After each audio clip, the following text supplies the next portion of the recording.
Hello friends, जुनून math class reading में आपका स्वागत है। आज हम लेकर आए हैं फिर रेशियो का सवाल कुछ देखते हैं हम लोग एसएससी जीडी के लिए, है ना। और एसएससी जीडी में पूछा गया सवाल है आपसे, है ना। बाकी एसएससी जीडी के लिए नहीं, बाकी जितना अभी एग्जाम होने वाला है सबके लिए आधारित सवाल है। ये सवाल कभी मान लीजिए आपका बिहार पुलिस में भी पूछ सकता है। आने वाले सारे एग्जाम को लेकर भी हम लोग क्या कर रहे हैं, हम लोग इसको निकाला जा रहा है, देखा जाए। हम लोग सवाल को करेंगे कैसे, देखिए रेशियो का सवाल है ना। तो हम लोग सवाल दिया है यदि a बट्टा b बराबर 2/3 तब 5a³ minus 2a² b 2a² b अनुपात 3a² b माइनस b³ का मान पूछ रहा है आपसे। तो हम लोग इस सवाल को बनाएंगे कैसे, देखिएगा। जब भी सवाल ऐसा अगर दे दे आपको, जब भी सवाल अगर ऐसा दे दे, a के सामने वाला a का मान समझिएगा और b के सामने वाला b का मान, है ना। और डायरेक्ट a और b का मान रख दीजिए यहाँ पे, आपका आंसर आ जाएगा। देखिए तो a का मान कितना है 2, तो 2 का क्यूब कितना 8 और 8 पचे 40 और माइनस में है 2a² b, तो a का मान यहाँ रखिएगा तो 2 दूनी 4 और 4 दूनी 8 और 3 रखिएगा b का मान तो 8 का 24, तो 40 माइनस 24 यहाँ पे आएगा। फिर अनुपात यहाँ पे फिर a का मान 2 रखिएगा तो 3 पहले से है तो 3 दूनी 6 और यहाँ पे b का मान रखिएगा तो 3, तो 3 तिहाई 9, तो 9 चौका कितना, सॉरी 3 दूनी 6, 6 नवा 54 आएगा यहाँ पे। और माइनस में देखिए तो b का क्यूब यानी b का मान है 3, तो 3 का क्यूब कितना होगा 27 होगा। और यहाँ पे घटा लीजिए, 10 में से 4 गया कितना 6, यहाँ बच्चा 3, 3 में से 2 गया 1 और यहाँ 4 में से 7 नहीं जाएगा, एक कैरी लेंगे हम लोग, कितना होगा 14 में से 7 गया 7। फिर यहाँ बच्चा 4 में से 2 गया 2। अब देखा जाए तो ये कटने वाला है क्या, 16 और 27 आ गया हम लोग। और रेशियो में अधिक से अधिक कॉमन लेते हैं हम लोग, यानी बड़ा से बड़ा संख्या कॉमन लेते हैं हम लोग, है ना। तो यहाँ पे 16 और 27 कटने वाला है नहीं, तो हम लोग का क्या आ जाएगा आंसर यह निकाल आएगा। और आ जाते हैं हम लोग नेक्स्ट अगला सवाल पे। देखा जाए नेक्स्ट अगला सवाल आपसे पूछ रहा है 9 और 15 का तीसरा अनुपात क्या होगा, यह समानुपात पूछेगा इसका। तो 9 और 15 का तीसरा अनुपात ज्ञात करना है। तो देखा जाए 9 और 15 का तीसरा, पहला संख्या और दूसरा संख्या दिया है और तीसरा निकालना है। तो तीसरा हम लोग मानेंगे x, तीसरा संख्या मानेंगे x मानेंगे हम। तो तीसरा संख्या यानी x निकालना है, तो इसको हम लोग बीच वाले को क्या करेंगे, डबल कर देंगे। ये हो जाएगा 9 और डबल करिएगा 15 इंटू फिर 15 इंटू x, ये अंदर अंदर का गुना बराबर एक्सट्रीम का गुना के बराबर हो जाता है। तो 9 इंटू x बराबर कितना हो जाएगा, बोलिए 15 इंटू 15 हो जाएगा।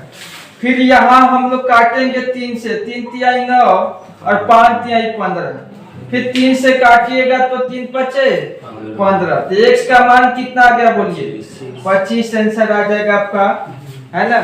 आइए हम लोग सवाल, ये 2 सवाल है हम लोग का, रेशियो बैलेंस कैसे करते हैं और रेशियो में बैलेंस कैसे किया जाता है, इस सवाल को हम लोग को देखना है। और एक बार इस सवाल को जब देख लीजिएगा आप, तो फिर दोबारा आपसे सवाल नहीं छूटेगा, है ना। गौर करिएगा, यहाँ पे हम लोग बैलेंसिंग रेशियो का नाम आप लोग सुने होइएगा, यानी बैलेंस कैसे करते हैं रेशियो को। ऐसे सवाल को हम लोग देखा जाए, सबसे पहले कॉमन लेटर को इसमें कॉमन लेटर करते हैं, यानी कॉमन टर्म को कॉमन करिएगा। तो हम लोग देखेंगे a बट्टा b का मान दिया हुआ है 7/9 और b बट्टा c का मान दिया है 3/5 आपको दिया है। तो हम लोग कॉमन लेटर इसमें देखेंगे कि कॉमन लेटर है कौन सा, तो कॉमन लेटर क्या है, b है, यानी दोनों में क्या है b कॉमन है। तो हम लोग b के मान को समान करा जाएगा। तो b का मान यहाँ है 9 और यहाँ पे 3 है, ध्यान देकर आप बैलेंस करिएगा, नहीं तो सवाल आपसे गलत हो जाएगा। तो हम लोग क्या करेंगे देखिए, तो इसमें अगर मान लीजिए 3 से गुना कर दिया जाए तो b का मान समान हो जाएगा, यहाँ भी 9 हो जाएगा और यहाँ 9 पहले से है तो समान हो जाएगा हम लोग का कॉमन लेटर। तो हम लोग एक के सामने a का मान लिख दीजिए और b का मान b के सामने और c का मान c के सामने लिख लीजिए। तो यहाँ पे तो a का मान 7 होगा, है ना, अनुपात, और b का मान यहाँ भी 9 आएगा और यहाँ भी 9 आएगा, तो b का मान कितना हो जाएगा, 9 हो जाएगा। फिर यहाँ c का मान देखिए, तो c का मान कहने का मतलब 3 से ऊपर नीचे दोनों में गुना होगा, तो b का मान 9 हो गया समान और 3 बचे 15, c का मान कितना आ जाएगा, 15 हो जाएगा। यही हम लोग का आंसर कहलाएगा, है ना। नेक्स्ट अगला सवाल देखा जाए, 11 नंबर सवाल। फिर वही सवाल है आपका बैलेंस करने के लिए। वहां पे क्या था कि बाटा में दिया हुआ था, तो बाटा को भी हम लोग रेशियो में लिखा जा सकता है, लेकिन यहाँ पे सवाल आपको दिया हुआ है रेशियो में, यानी अनुपात में दिया हुआ है। तो यहाँ पर भी हम लोग क्या करेंगे, कॉमन लेटर को ही समान करने का प्रयास करेंगे हम लोग। यहाँ भी b है और यहाँ भी b है, तो b का जहां जहां मान होगा उसको समान कर देना। तो b का मान यहाँ देखिए तो 8 है और यहाँ b का मान 7 है, तो 8 और 7 को बराबर करने के लिए कितना कितना से गुना करना पड़ेगा, कितना से गुना करने पड़ेगा, इसमें और इसमें भी गुना करना पड़ेगा। तो इसमें 7 से गुना कर दीजिए, इसमें 8 से, क्योंकि 8 और 7 जो है यानी क्या उसका एलसीएम निकलने वाला नहीं है, तो डायरेक्ट गुना कर दीजिएगा, तो इसके समान करना पड़ता है। यानी 8 सत्ते 56 क्या होगा, b को बनाना पड़ेगा, तो इसमें 8 से गुना करिएगा और इसमें 7 से गुना करना पड़ेगा।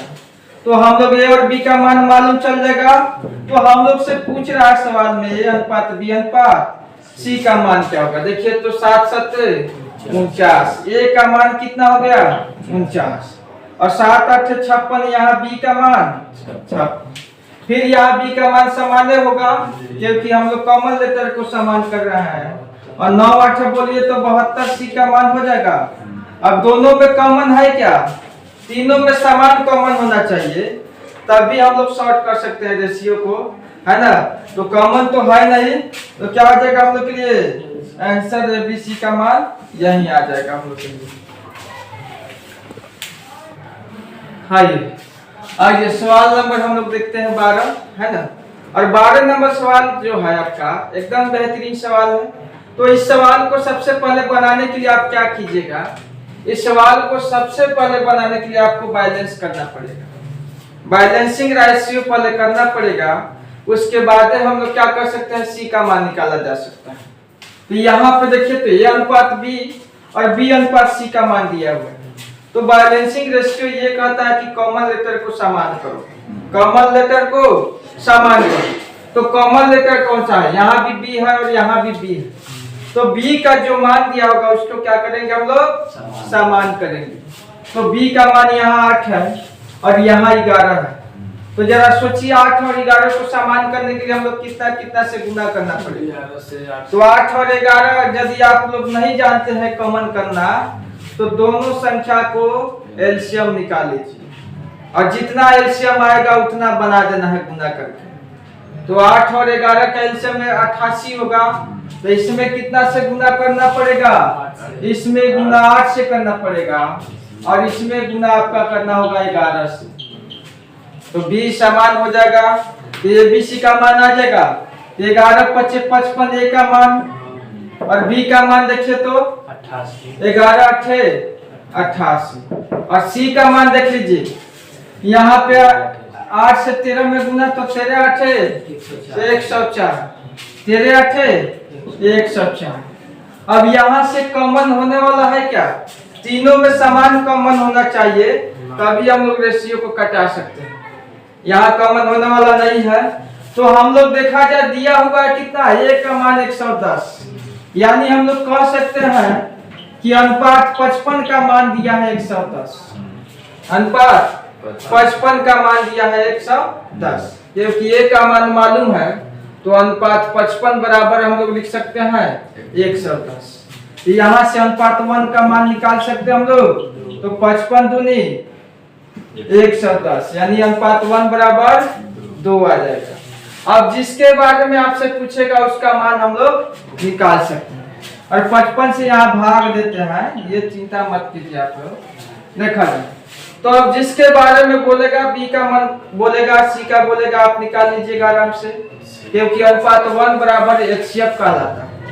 तो अनुपात 1 के मान से जिसका मान पूछेगा उससे गुना करिएगा, निकल जाएगा। तो आपसे पूछा जा रहा है सी का मान क्या होगा, यानी अनुपात 104 का मान कितना होगा। तो अनुपात 1 के मान से गुना कर दीजिए, तो 104 गुने 2 कितना हो जाएगा बोलिए, यानी 108 208 जो होगा किसका मान हो जाएगा, सी का मान हो जाएगा।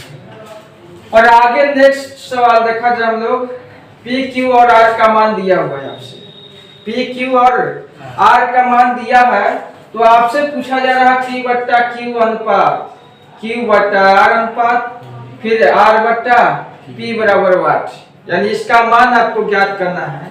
तो हम लोग ध्यान देंगे पी क्यू आर का अनुपात मालूम है, पी का मान यहाँ 5 है तो क्यू का मान 3 और आर का मान 6, तो यहाँ से हम लोग डायरेक्ट रेशियो रख सकते हैं।